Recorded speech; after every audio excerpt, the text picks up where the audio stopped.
They didn't postpone it. There's an enhanced risk in our CWA. Why didn't they postpone it? It's pretty funny. This is a test of NOAA Weather Radio's warning alarm system. The attention signals you just heard will automatically activate special receivers to warn of the impending hazard.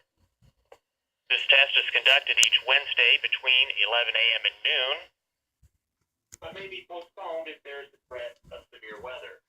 This one didn't activate. Oh, it's tuned to a different channel. Good weather day. Reception of this broadcast and the warning alarm feature will normally vary with distance from the transmitter. This may occur even if you are using a good quality receiver in good working order. We now return to regular programming. That's nice. The weekly test was conducted today. It's awesome.